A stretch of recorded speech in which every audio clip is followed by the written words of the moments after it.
Yeah, yeah, yeah. Yeah, yeah, yeah. Copy, paste. Look at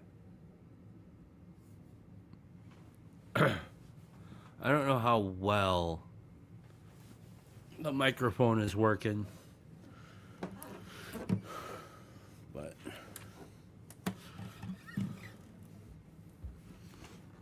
you're welcome to come in if you like.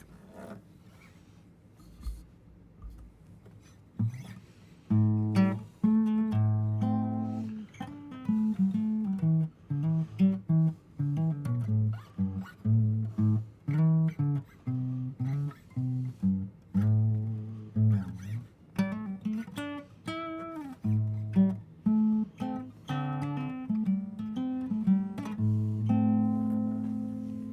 wonder if I got my phone.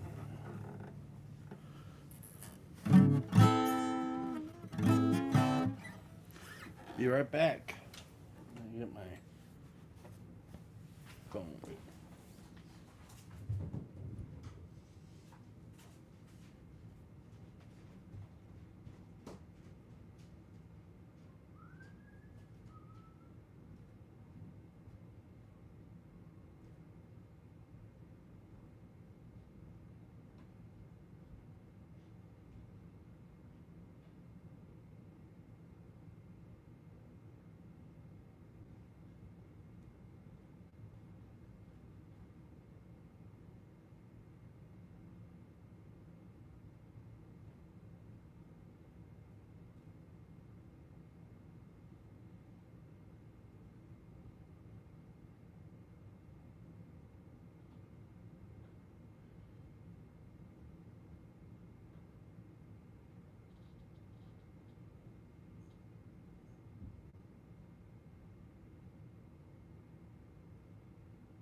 Here we are.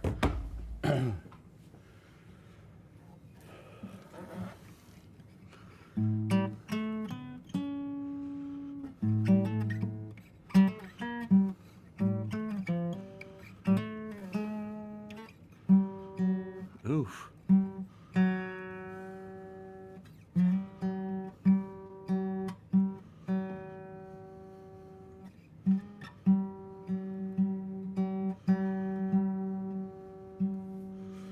Yeah, yeah, sure, if you like. I didn't I didn't make the music portion of it. I don't know who did. I grabbed that from somewhere. Somebody I think was improvising playing piano and I used it. So that's the only part of it that obviously isn't an original piece, but I laid it over and it worked perfectly well. So, but yeah, I've not had any problems with it otherwise.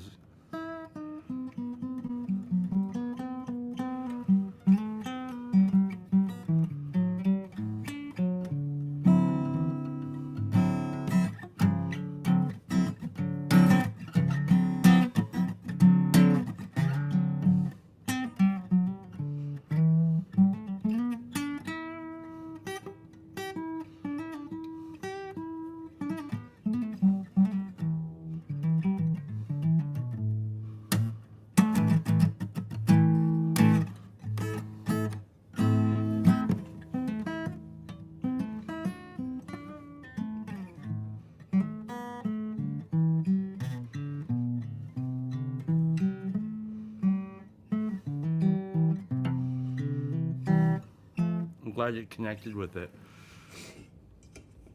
It means a lot to me.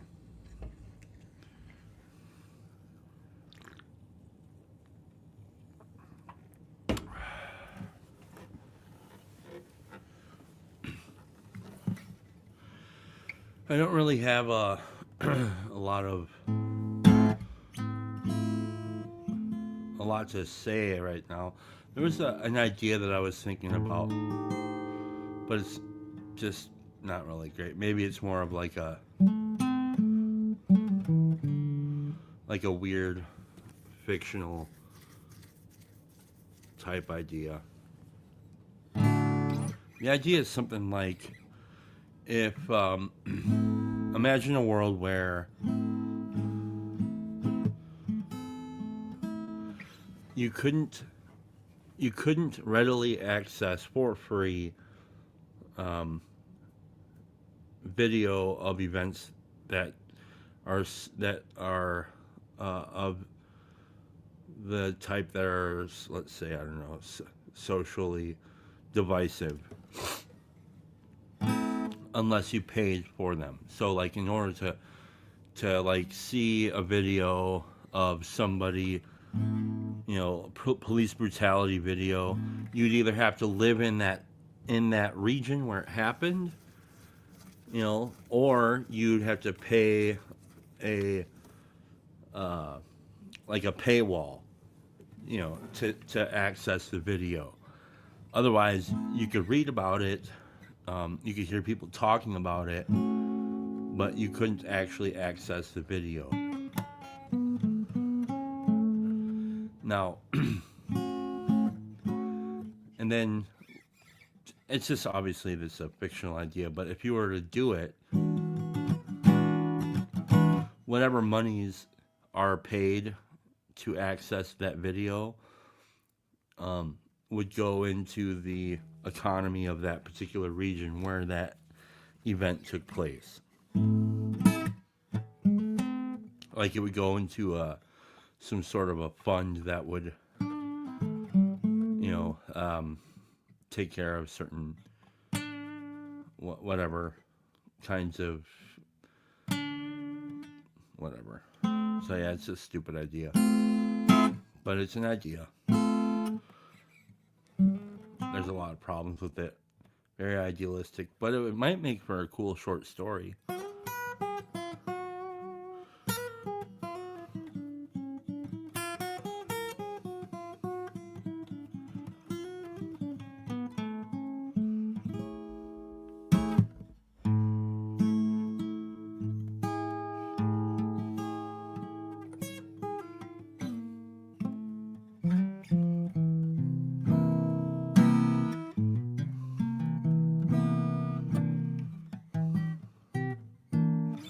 Yeah, the link is in there if anybody wants to come in. I have a little time. I don't have anything to do.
What's up, Josh?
Thanks, man.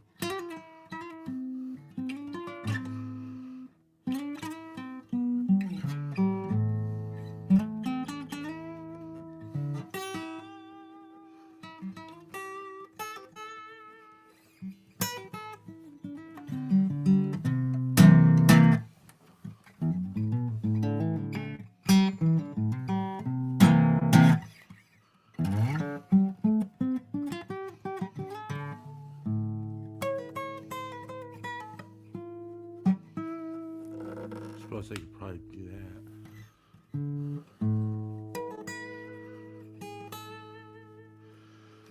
I don't know what I'm thinking about, man. I just have some downtime. Got the job done that I was on.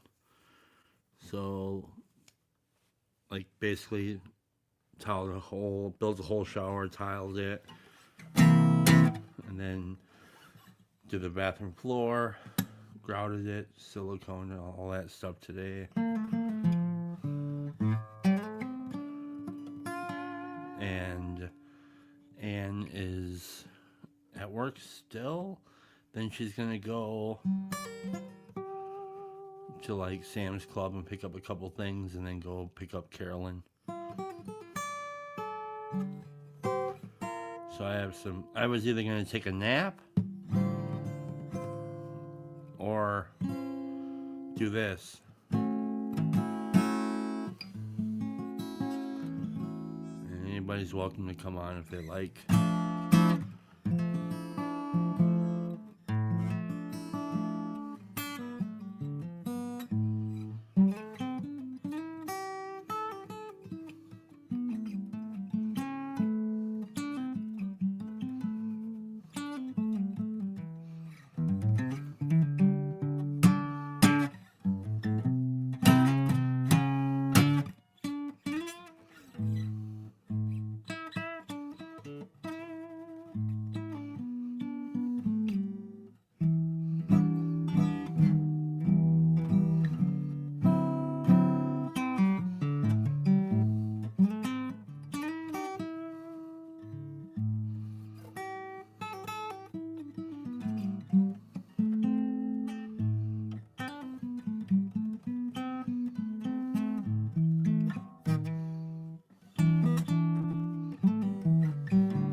I suppose I could.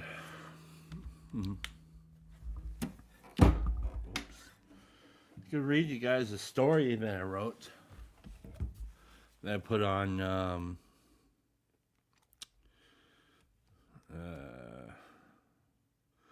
Substack. Oh, Christian Golden texted me. Sweet. I'll have to listen to those. But yeah, so Christian story. Yeah, so I ended up writing, doing some Substack stuff, and view profile.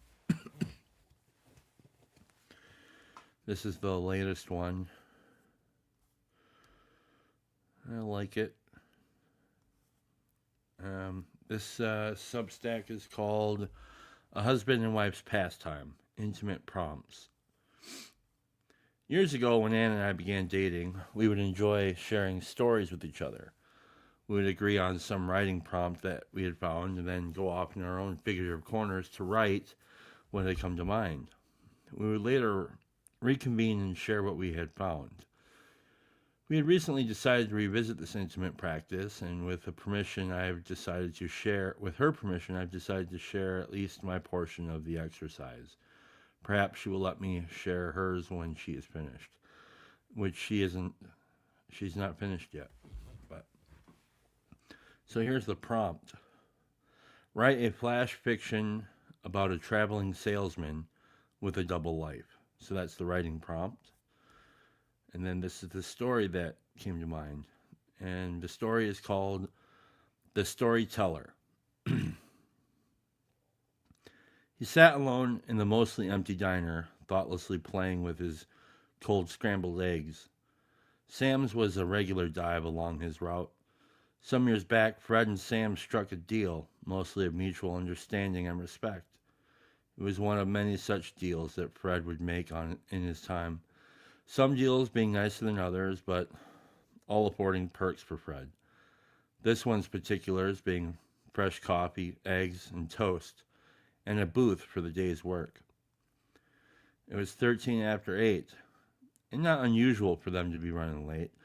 Fred would often find himself sitting staring off into the smoggy horizon, thinking about something he had somehow forgotten. Sam's diner always had music playing, filling the gaps of silence. Sam couldn't hear himself think in the quiet.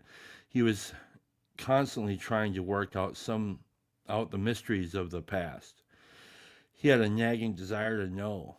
The music had made him feel less obtuse. He didn't care much for the details about who or what was playing so long as it was. Dave Brubeck's Take 5 was currently playing. Fred had long ago met Dave. In fact, he had ran into him twice, once in 42 and again in 80. He had since forgotten about the particulars of their meeting, but every time a Brubeck piece came on, Fred would be gently washed with a sense of salvific nostalgia. He sipped his coffee as the smoggy horizon became a glossy blur. A man who came in each day sat at the end of the bar. Nobody knew his name. Because he wore the same tattered Kiss t-shirt every day, Sam called him Ace. He was clearly a homeless man. Sam didn't mind much. He was a paying customer. He would shuffle in, sit down, order coffee, 3 sausage links, and toast, mutter indecipherably to himself until around noon. Get up, then leave. Only to return the next day. He seemed to be a bother to nobody other than himself. When she wasn't taking orders, Elizabeth could be found either cleaning or organizing various areas of the diner. She had been working there for God knows how long. A joyful and humble woman, she was plagued at times with grief and sorrow over the loss of her son ages ago. On her downtime, you could find her either reading or praying. She was currently doing the latter, when a sharp pain bolted through her stomach like lightning, causing her to spill her tea. It crashed to the floor as she cried out in anguish. Sam peeked through the kitchen window. "You okay out there?" he asked. Ace looked fearfully and astonished. Fred looked over briefly, but nonplussed, still lost in thought. Yes, she replied, wincing. Elizabeth grabbed a towel and got to her hands and knees and began to clean the mess. The bell over the door jingled, letting in the sounds of the city outside. Still on her knees, Elizabeth turned to look. Before her stood a young girl no older than 14, holding a child. The girl looked haggard and tired. Behind her stood an older, weary-eyed man, who too looked haggard and tired. The child himself looked around the diner. Though he was clearly a newborn, he had an air of ineffable depth upon his face. May I use your restroom? The girl asked. Just back there, Elizabeth said, pointing as she looked up at the small, strange family. Thank you, muttered the girl. Ace stared on in astonishment over the last several minutes. For him, the moment was quiet, the kind of moment he had almost come to forget about. The girl handed the child to the man and went back to the restroom. He stood there holding the child quietly, looking at the people in the diner with impatience and suspicion. Fred hardly took notice. Fred hardly took notice of the family that walked in. He was still sitting there, lost in thought. He couldn't bring himself to remember what he had forgotten. Perhaps it was nothing. But how could a man know nothing? Suddenly, Ace stood and ran out of the diner, messily dropping his payment as he went.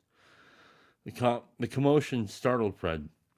As he looked up, the strange gaze of the child caught his eye. It seared Fred's attention. He felt like he had known the child in what seemed like an eternal way. It terrified and relieved him. The girl returned from the restroom, taking the child from the man. They turned and began to leave when Elizabeth said, with a voice that trembled, Blessed are you and your family. The girl smiled a wary smile, and they left the diner. The child's gaze never left Fred. It pierced his memory. As the bell rang and the diner door closed, the cold breeze and sound of the oh my goodness. As the bell rang and the diner door closed to the cold breeze and the sounds of the city, Fred knew. He undoubtedly knew. The end. There's the story. You can find that on the Substack if you want. There's other stuff on there too.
Hey, bud.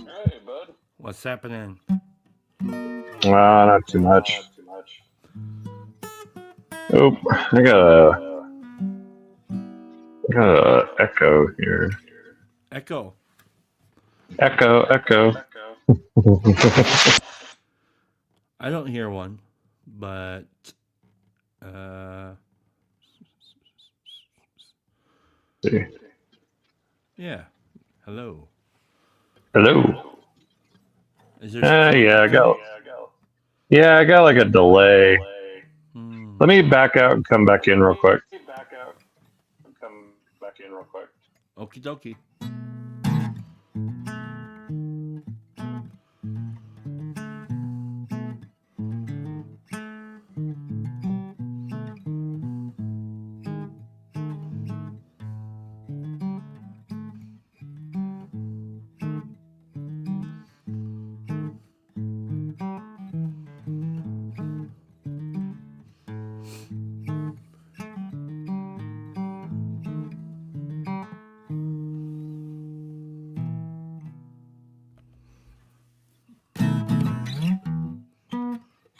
Hello. Hello. It's still got a lag, whatever. Interesting. Yeah. What's Got new like with you, man? not too much. Baby boy is about 3 weeks old, so been dealing with that and hanging out, or just trying to, I don't know, just trying to life an adult these days. Yeah, dude. Ain't that something? God. Yeah. Yeah, Just lifing is hard, dude. It's hard. it's not easy. I think I remember seeing everybody that was about my age. Well, as I was younger, looking at like just about ready to be 40-year-olds, and I was like, I guess I never really took seriously how hard their life was. That's a good way of looking at it. Yeah, because it'd be like, I thought that you all had it together, but then it's just like, Yeah, maybe so, but maybe not too. probably not, because I remember them. I remember guys like on the job when I was young, like in my early 20s and stuff like that, like them complaining about certain things, and I was like, yeah, that's like that older guy stuff, and now I'm dealing with it, and I'm like, how in the world were you guys just plowing through life, like I was listening to your vid the other day. It's talking about being tired and lonely, and yeah, I really felt that because like I live in a town where I got one brother, a sister, my parents, and I've been a part of multiple churches, so I know, and I'm from a small town, so I know a lot of people. And somehow I still end up finding myself feeling lonely. Yeah. Very relatable. And then I got this other kind of magic trick that I can do where I'm the kind of guy who can hide in a room of 500 people, you know. Hmm. And so, like, sometimes I wonder if the online thing is a way of doing that. So, kind of like hiding, but also kind of having like a supplemental social life. But like I was thinking about today about how shitty of a friend I probably actually am. You know, like Hmm. how actually self-centered I really can be often. You I've been know, realizing that too. and it's tough. I mean, and then like and we're not supposed to talk about these things. You know, not publicly. You know, it's like nobody's fucking watching anyways, except you. You know, so, but it's like, and I don't want to. I don't want to also just be a whiner. But it's like sometimes I really think that some of these things they just don't.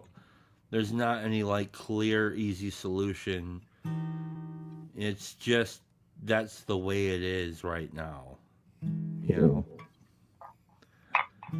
And sometimes it's heartbreaking, yeah, because like no wonder I like have this kind of deep desire to listen to music, and when I'm driving home, I don't smoke cigarettes anymore, so Oh, good. I used to be able to smoke and just kind of like that was one nice little kind of like leisurely escape, and but now I don't do that. So now I listen to music, and I listen to music that's really like emotive, and sometimes it helps me feel connected. But Yeah, I have to remind myself. I get caught up in my podcast and worrying about a bunch of the world problems when I should be worrying about my own problems. And I know now that that's a way of myself distracting myself away from things that like. It's easier to worry and get concerned about like what's going on in Israel or Minneapolis or what various other projects. The world has endless projects or various other conflicts, instead of dealing with, my personal problems, like realizing that I'm self-centered, yeah, you know, and that, but it's not like those things aren't important. It's just that there's things that are closer to the center that are probably, if I was to fix those, I may have not fix them, but acknowledge them and work on them. I would probably have less anxiety about like the world. Like if I remembered to pay the electric bill before I got that call from the electric company, I probably would. Like if I just made myself a schedule, stuff like that, or well, a schedule and stuck to it. I can make a schedule, doesn't mean it's going to happen. right. Yeah, I Yeah. just did I fix the echo there? Um, yeah, actually, you did. Yeah, I put on my echo cancellation. Oh, So cool. yeah, it was my end. Yeah, because I ended up turning it off because whatever. Yeah, so it's fixed. Yeah, dude. Oh, excellent. And sometimes I don't know. Like sometimes I just don't know if like some of these problems will just be solved. but yeah, I mean, like the doing the next right thing, putting one foot in front of the other, wake up in the morning, brush your teeth, let the dogs out, eat breakfast, do whatever, I got to do, get connected and then go to work and do the next right thing, as they say. Yeah. So there's that, but then like, like there's also always like this revisiting, kind of, for me anyways, there's an ennui that keeps being just constantly trying to gain my attention, and I don't know how appropriate it is to talk about, what some of that ennui is. Yeah, I just Well, you never have to worry about appropriateness around me ever. right. I mean, right. And so like definitely if we were on a phone call, I would definitely, I would say anything with you. But like, yeah, just thinking about here's an interesting thought that I had today. I was thinking about how could I now if my parents do see this, then, which I doubt they will, but if they do, then maybe then I won't have to figure out how to do this. Mm. But, one of the things I have on my mind a lot lately is how do I convey to my parents how much I really need them? Mm. Like I really need them. And in a way, like a child needs their parents. Like, like in a way a child needs a grown up. That's how I feel, right? That's how I've been feeling lately. And and like I don't even know. Hang on a second. Dolly, get over here. I don't even know how to really convey that to them. Like what do I say? I really need, do I call them and say, I really need you right now? And then it's like, okay, yeah, I'm here. Like, what do you need? And like, I wouldn't even know what to say. I wouldn't know what to say what I need because I don't know. But that's how I'm feeling a lot lately. Is I really need. I need this 42-year-old self-centered mess of a dude needs mommy and daddy. It's so fucking stupid. I hate saying it's it, not. but that's how I've been feeling. And yeah, I got back in probably about 5 years ago now, maybe a little closer to 7, somewhere around there. I had a pretty big, like, after my divorce and stuff, I had like a big freak out. And not freak out, I say freak out. So I decided I was going to after my divorce, I thought that I would stop drinking as much. And like, I was like, oh yeah, she's surely the problem. As soon as she's out of my life, I'll have no problem dialing back. That's why I'm drinking, this large amount of alcohol every week. Didn't really happen. It got worse actually. And so a buddy suggested for me to start smoking weed. So I started doing that. Anyways, I started like it kicked off like this really like looking inside my own head and like trying to figure out like why I believe what I believe, questioning like everything, And then like during that time, I was wanting to like reach out for my parents. Like I was like, I don't know why, but I was like lost and confused, and I just wanted to like almost like find my way back home, I guess. I don't know, but my parents weren't they were still my parents, but they weren't in parent mode anymore. Does that make sense? Like they weren't like dad wasn't dadding the way that he used to. Like he wasn't there to like be like, because I wanted to know like, what do I do next? Like, how do I find my way out of this? Like, what the heck? I felt like for my whole life, like he was constantly offering me or constantly forcing or offering or whatever, doing parenting stuff, like unsolicited advice. Like I never had to like be like, like, hey, what do you think about this? Like the second he would see something, he would always like just be like, well, I think you should be doing this or whatever, but then all of a sudden at some point he just stopped. And then when I actually wanted that, like it was very unavailable. Like, and I was like, because I was going through this, like, I was raised Protestant. I found Orthodoxy and realized like there was something very different about the way the early church thought about God and Christ and everything versus how I was taught, and so I was trying to explain this stuff and he didn't really, he was in a different mode, like of life.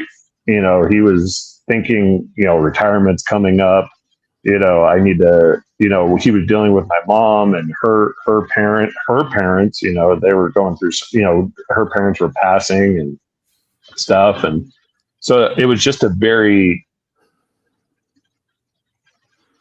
wasn't a great, yeah, there was no, like, I guess the dad in his phase of life that I remember him in, he wasn't there anymore.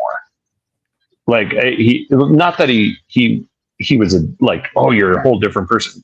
Kind of like, I mean, he went through 5 kids, saw the last one leave the nest, like, moved on, had to move on from that, had to, do this, had to do, what I mean? He was just his life. It wasn't like he wasn't like he was just in some time capsule ready for me to crack it open and be like, Dad, what do I do? And yeah. And mom, much the similar way, like she had just moved on. And like a lot of the questions I was having about Christianity, they almost seems like they didn't even want to be bothered with it, because it was like just that they had just moved on, like that they weren't there anymore. So they weren't even questioning a lot of the stuff that I was questioning. You know what I mean? That was really hard. Oh, gotcha. Hey, I got to help my neighbor real quick. Is it okay if I just got to give him some jumper cables? Yeah. Is it okay if I? Yeah, here. I'm gonna turn my cam off, but I'll leave my end open. Is that okay? Yeah. Okay. Give me 1 second.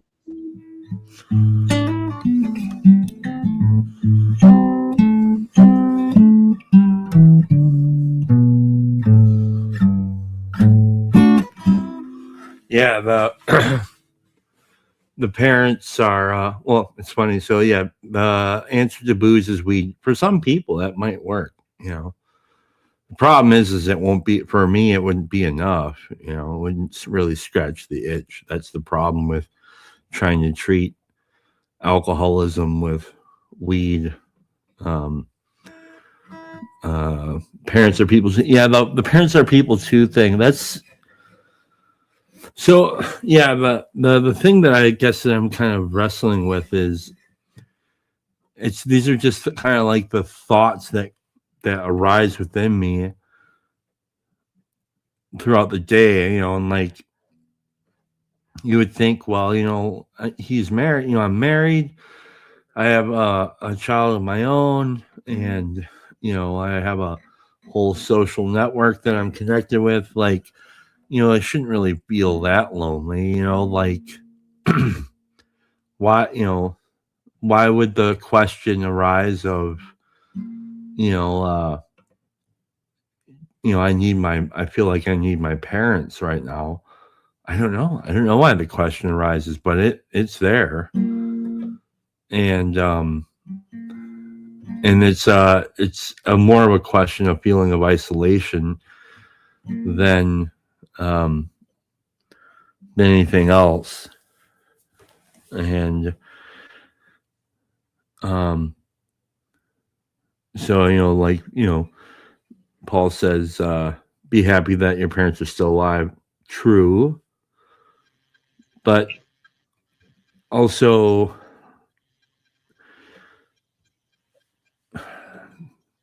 they're not completely absent, but they're not.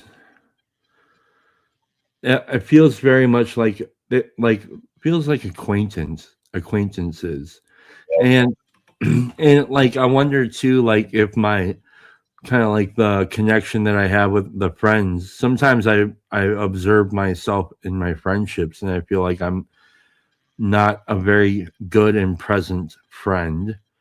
And I wonder if that's connected. And there's a lot of stuff. And I don't want to blame. I'm not trying to blame anybody else for my, but I think about a lot of this stuff. And like, so like today, I just thought like if I really longed for my parents in the way that, let's say, one longs for God, right? Like in the same earnestness. Like imagine that God or Jesus, let's say, was literally as present, as capable of being present as like my mom or dad. Like, wouldn't you just run to him? Mm-hmm. Right? Like you would, I mean, in theory, you would, right? You would like go to that person, you would run right to God, and you would like hold his hand, and you would, you would give him, you would embrace him, and you would talk with him, and you would, you really like it'd be a lot easier than you could like just really embrace him. And I was thinking about that, and uh, and yet I don't do that with my own parents partly because I don't think it would do anything. Mm. And I'm not trying if mom and dad, if you ever see this, just know I'm not trying to besmirch you or shit on you. It's just like I don't feel like there's a real connection there. Um Do you feel like I used to tell my dad, I would be like, I don't want small talk out of our relationship. Like, I don't give a shit how the weather is today.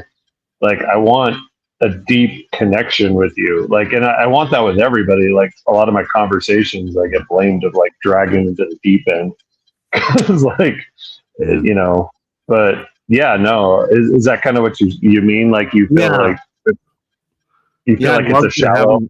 I'd love to have them over for dinner. Mm. I'd like to go over to their place for dinner, And so I don't know. It's like I know I sound like I'm complaining and shit, and I probably am, but it's like I hope that part of this is something I'm hoping to keep in mind as I grow older. If I do grow old enough to be a father that to my children when they have their own children and stuff. If I do in fact grow that old, I'm not convinced I will. That's the other part about being a father is like I have this constant like looming like death is constantly looming over me all the time, and I can't stop it. And like I don't feel crippled by that. It's just constantly it's a character present in the room, like it's always there, and I don't know what to do about that either. I never used to get with Gemma, like when I was going through that freak out I mentioned earlier.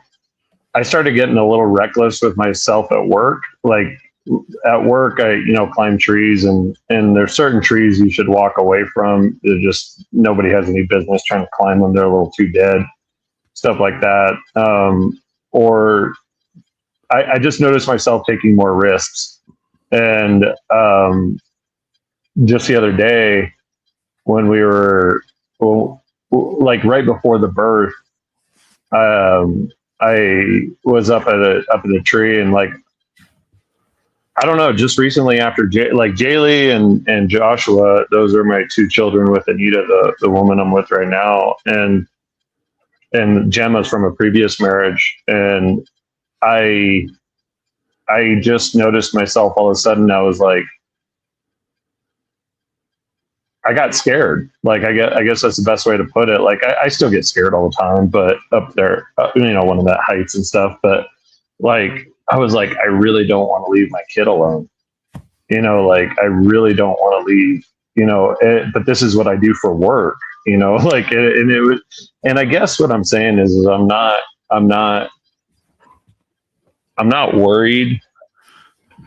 I guess like I know that I could pass just as easily choking on a steak, or something like that. Like it's not like if God, and I guess that's what I guess that's what I draw comfort in, is knowing that when God's done with me, it doesn't matter if I'm chewing on a steak or if I'm, crossing the street or whatever, or a heart attack. I got that in my family, and it's not like I've been nice to my body with, alcohol and smoking and everything like that. And I still vape, and stuff like that. But anyways, it was kind of relating it back to what you're talking about is I think a lot of these things in life, like the dryness in relationships, the dryness in you were talking about having family over for dinner. Like one of my fantasies for my family at one point was like, I don't know if you've ever seen that show Blue Bloods, but in the shows, whatever, but they always used to, every Sunday in the show, they would all get together for lunch. Like it didn't matter if they were fighting, didn't matter if like the dad was pissed off or whatever. They were like a Catholic family, and every Sunday after mass, they would all meet up at the dad's house and have dinner or have lunch, Sunday lunch. And that's how the family, stuck together and stuff. And I just wanted that. I wanted to once a week for us all just to force ourselves to put our phones away, and just be a family. I wanted that again. I was like, we all live in the same town. Like we all, I was like, of all the families, we were all homeschooled growing up. Like we all went to church. Dad was an elder in church. I was like, if anybody has a shot at having this, like, kind of good family, solid life, it's us, but it doesn't seem like anybody else really wants that. Like don't get me wrong, we still like, we get together for dinner at Thanksgiving and Christmas and all those types of things, birthdays, everybody's there. My parents, during our birth, they brought us food and stuff like that. And, but I guess what I'm saying is that as close as you can be, I don't know that it'll ever be satisfactory. I don't know that any friendship, will be able to be satisfactory. And it was leading me to believe or think about believing, I guess, thinking about believing it, that maybe that's not a bug of the human experience or my experience, but maybe it's a feature. And that, like you were talking about, if you could see Jesus, you would just run up and embrace him. And I think I noticed with my own sins in my own life, I get farther away. Like as soon as I need, like I should be running to Christ, because I'm struggling with porn again, or I'm struggling with drinking again, or whatever it is. I find myself not wanting to be around it. Like I find myself like leaning away, like not like just like, I don't want to go to church right now. I'm in a bad headspace. I'm feeling negative. I'm feeling gross. I'm feeling toxic, and stuff like that. And I'm wondering if the dryness in the relationships and just the lack of fulfillment in those relationships is something that a Christian experiences, because we're supposed, because we're needing our North Star. We actually should be focusing on God, and trying to develop that. Like, I mean, humans are great, but they, bottom line is one of the features about us is we're all going to die. Yeah. What's that? I think it's that Lewis quote where it's like, I long for something that's not of this world. Like, obviously there's nothing here that's, I can't remember the quote. It's something like that. It's like, not clearly there's something that's longing for something that is not present in this world. But yeah, I mean, it's like Olson is saying that, one of the big fears that he had was that, like he might, not be able to be there to provide for them when they're, when he's gone and stuff. Like I get that. Yeah, that's and yeah, and coming to a place that becomes okay with that they would be taken care of without me. I get all that. Like all of that, I totally understand that. It doesn't alleviate the aching around that stuff, and yeah, that's I think what I really try to get at, because like sometimes I think we address these kinds of topics as if there's a solution, a real like some sort of like 1+1 = 2 solution, and I don't think there is, honestly. Sometimes I think sometimes it's just like you're called to carry the shit. Like this is it. This is what you. Here's the kind of like thing that that I have to deal with, and sometimes I wish I didn't care, but then I was like, well, if I didn't care, then I guess I would be the kind of person that I don't want to be. You get to these points where you feel like trapped, but you have all these options. You know what I mean? Like I got tons of options, but I do feel I find myself feeling trapped. Like, well, what if I don't want to be a tree guy anymore? Like what if I don't want to? I kind of got into this relationship with Anita super quick. Like maybe that wasn't. You know what I mean? Like you got all these layers of doubts about where your life's at and what you've become, and how much time has passed and how much time you've wasted, and it's all culminating in a death, which is super depressing unless you're a Christian. And it's not like that's some magical sauce that you throw on something for optimism, but it's a true source of hope. And I was talking to my brothers just yesterday about hope, or about optimism versus hope.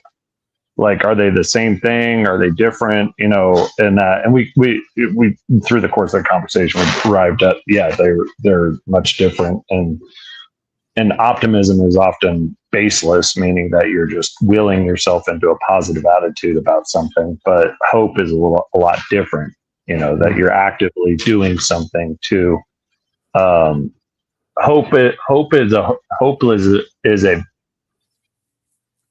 is what's found at the bottom of a pit if you have a shovel, or like something like that. Like you can actually like start getting, you have a tool, like, you know what I mean? It's not something that you're going to be like, I'm going to get out of this hole.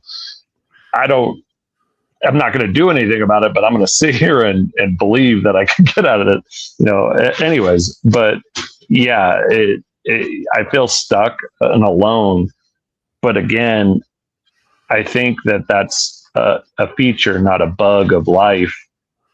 And that you could look at any story and the hero will eventually, the main character will eventually reach a point at which they feel hope, stuck and alone, that they're having, there's a section of life, I think, that you have to kind of walk in faith alone. You know what I mean? Like your wife isn't going to be, I mean, she's there, but, and I don't know about anybody else's relationships, but like, I often feel like yeah, she knows me, she gets me and that, but she doesn't really get me the way I want to be understood. Like I feel like there's layers to me that I don't think anybody will ever be really able to, aside from God, really meet me on that level of how I want to be known. You know what I mean? Like there's things about me I want people to understand. I want to express, and that, like, there's stories I haven't written that I think would be a good story, but as I explain, the plot line to somebody else, it's almost like, yeah, maybe, maybe that'd be a good story, or something like that. But you're like, no, you're not getting it. You're not in my head. I want you to be in my head, and I just, hey, Paul. Guys, I got the glass guys coming to fix this windows that the burglars busted in a minute. But, or when my father died, Chad, he died unexpectedly. I talked to him the Sunday before, and I'd living on the other side of the country from him. And at that point, I just decided I was going to do a weekly Zoom call with my mom and my sisters. And one of my sisters didn't participate, and she died 2 years later. So, I think the intimacy you want with your parents is a good thing. It's a natural thing, and not everybody's able to do it just right away. And so the good thing is, I think, you do a lot of this good stuff with us on the internet too. Your weird internet friends.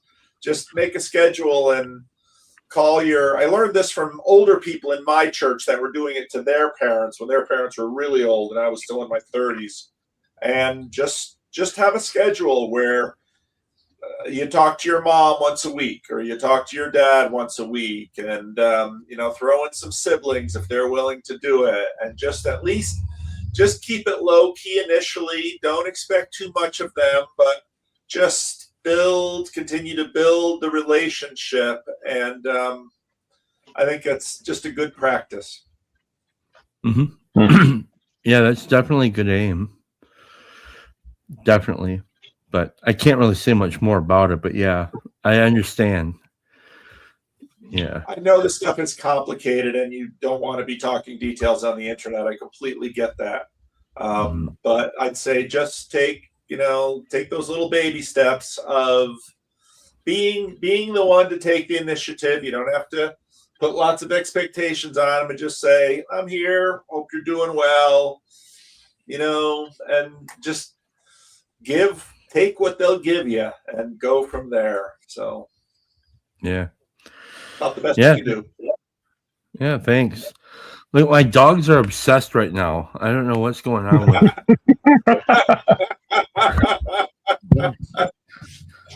I don't know. They're just so.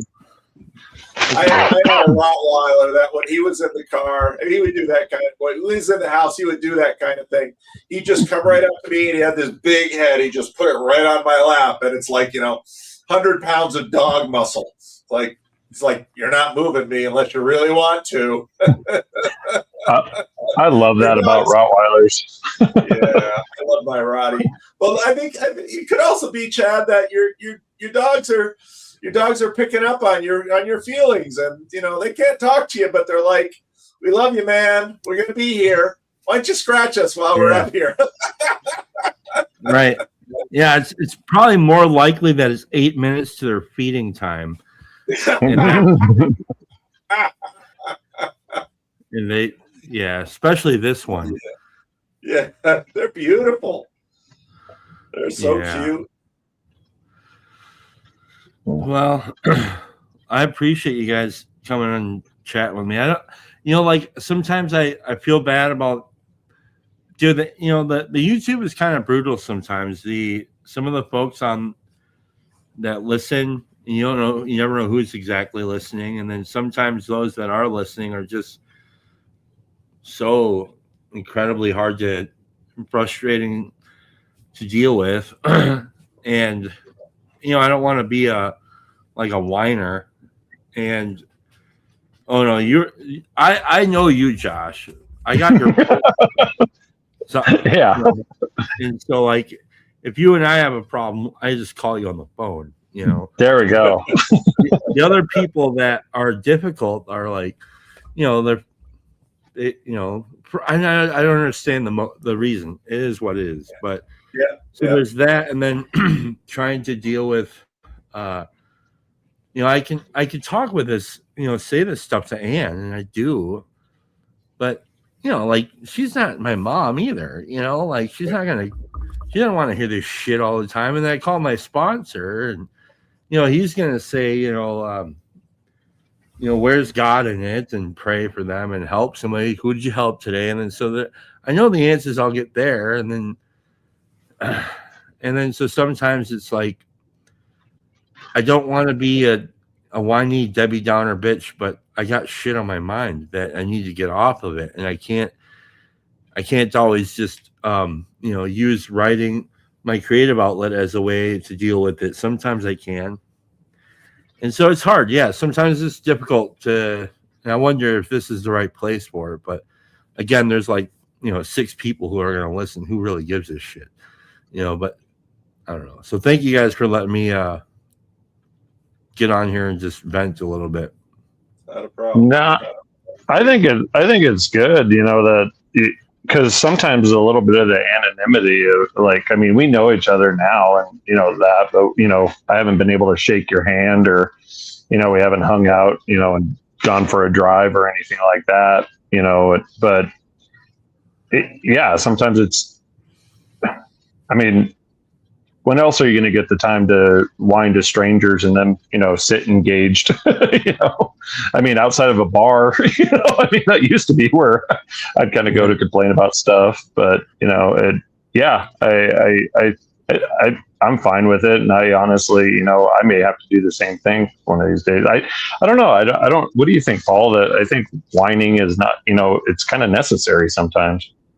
Yeah. You need somewhere you can do it. And the internet, the thing about the internet is, it's not perfect, but in a sense, those chances are there's someone out there. And Chad, what you feel, I certainly feel sometimes. I think we all feel it sometimes.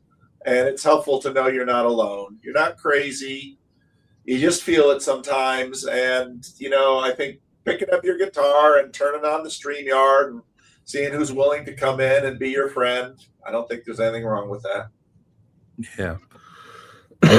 Yeah. Well, if I can, Here's the glass, man. All right. Have a good one. See you, Paul. All right. We'll talk to Thank you later. See you, Paul. And, well, Olson, I'm always asking Paul about his Keller years. Those are I think those are more of a kind of like probably an in-person conversation, probably. So yeah. Well, you can call me anytime, Josh. Yeah. You ever got some shit you need to get off your head and you want to work something out, just give me a call. I'll be happy to talk with you. And I'll try and give you a call as well. Yeah. So thanks for spending time with me. I think I'm going to get off here and feed these knuckleheads. So, sounds like a good plan, man. I think I'm headed to the grocery store as well. So all good. You have a good rest of your day, brother. You too, brother. Have a good one. Bye, everybody. You too. Adios.